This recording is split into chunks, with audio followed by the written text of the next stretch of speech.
Hello, the old deplorable basket case here again. And unfortunately, so is Autodidactus Plays JRPGs. So, Autodidactus Plays JRPGs commented on my earlier video, Socialism Really Is Bad. With this delightful piece of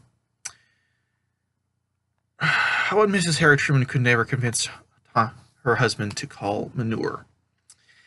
The reason many socialist countries are poor is because many socialist countries are poor to begin with. Okay, let's hear your reasoning.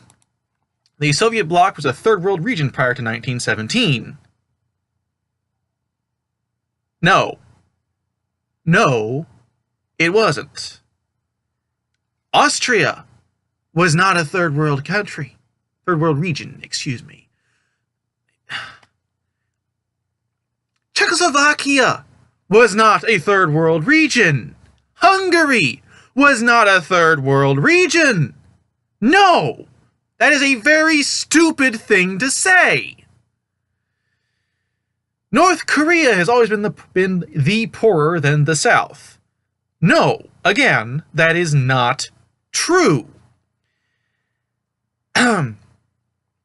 After the end of the Korean War, the communist countries pumped billions upon billions of dollars in aid into North Korea.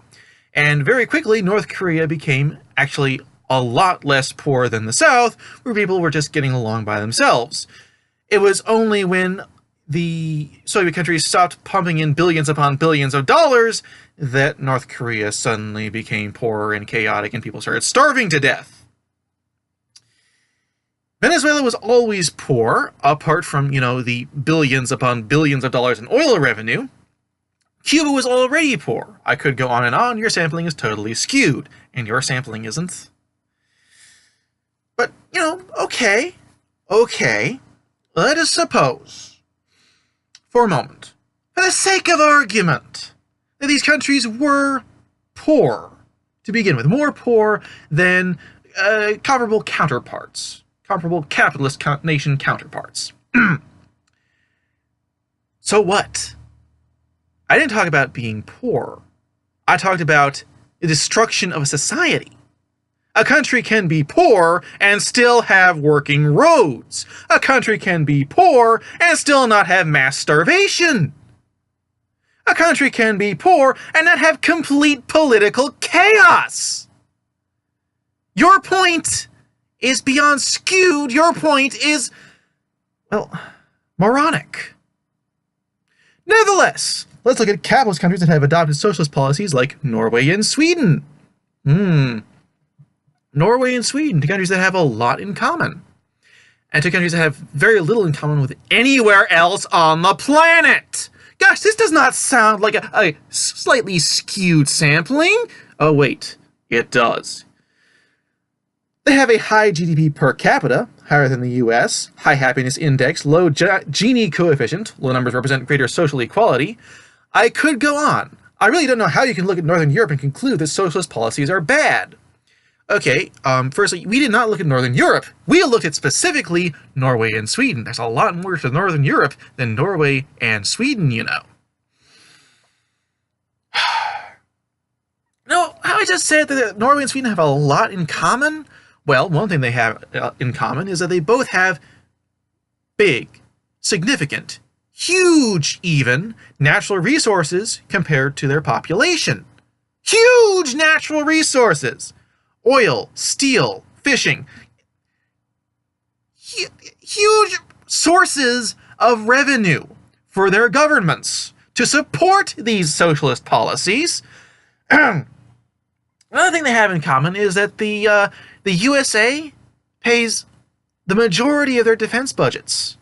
Another thing these countries both have in common is huge, very big taxes. Huge taxes, okay? Very big taxes. Like, in Norway, the taxation on the middle class, not the upper class, the middle class, is 60% of their income. 60% income taxes. This is not a small deal.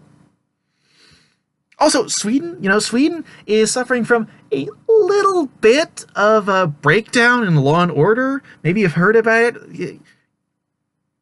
Rampaging mobs, mass rapes. It's kind of going downhill. These socialist policies are not working out in these countries. But again, your entire point is completely moronic. Well, firstly, because in the actual video you're commenting on, I challenged people to name socialist countries that did not suffer from chaos and breakdown of political order. Actual socialist countries. Not countries that were capitalist and democratic that just happened to elect socialist governments.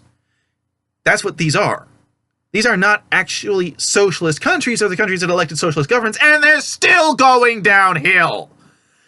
And again, your entire point is completely moronic, because I'm not just looking at Northern Europe, or just Norway and Sweden. We are talking about socialism, period. Socialism, stam. Socialism in the world. Socialism as socialism, not socialism just as in Norway and Sweden. Because so if we're going to look at, okay, I can look at Northern Europe and conclude the socialist policies are bad because high taxes, breakdowns in law and order, and I can also look at Northern Europe and conclude that the way they do things up there in Norway and Sweden, specifically, is not going to work in other places in the world. And I can look at things in Northern Europe and see that they could have serious bad science practice everywhere else. And I can look at other socialist countries too. That really, I can look at countries other than the ones you want me to look at. I can look at, Egypt and see how socialism failed there.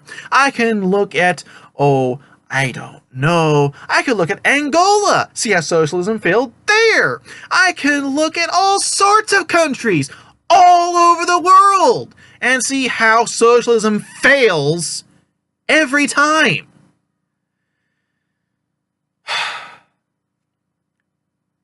In conclusion, you're a moron. And you're trying to make points that a moron would try to make.